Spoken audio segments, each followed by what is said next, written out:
And the city of Grover Beach might be the first city in San Luis Obispo County to permit cannabis lounges. KSBY News reporter Kimberly Cruz has more on this proposal.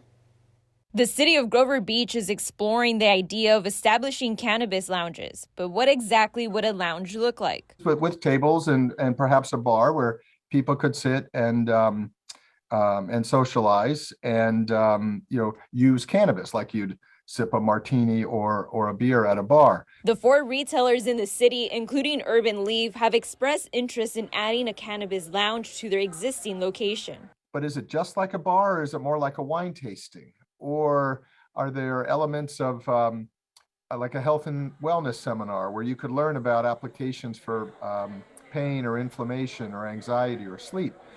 Or maybe a combination of all those things. City officials say the additional tax revenue can be used for city initiatives and projects. Over the last year, the cannabis industry in the city has generated more than $2 million in cannabis tax revenue. Some people have concerns about where the revenue is going, with one person posting this comment on Facebook, quote, "Time to have an audit and a public accounting as to where exactly all that revenue is going." However, other residents say they agree with the ordinance. We've had bars for alcohol for so long, and it's almost the same thing. It's someone going to a place to enjoy themselves and freely with no repercussions, you know what I mean? Place for people to go and do their thing, better than out on the streets, I guess. City representatives and cannabis owners say Grover Beach police will work with cannabis lounge employees to help them recognize impaired customers and prevent the over-serving of cannabis. Again, similar to a bar, a bartender can say, excuse me, sir, or ma'am, I guess you've had a few too many. I'm going to call you an Uber or a cab.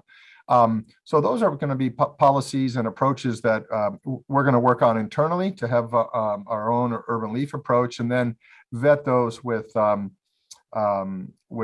Grover Beach PD. The ordinance will be brought back to the council in March, allowing for community input. City officials say if passed, the ordinance will go into effect later this spring, where applicants would be able to apply for a permit. In Grover Beach, Kimberly Cruz, KSBY News. The first on-site cannabis consumption lounge in the Central Coast opened in Lompoc last June.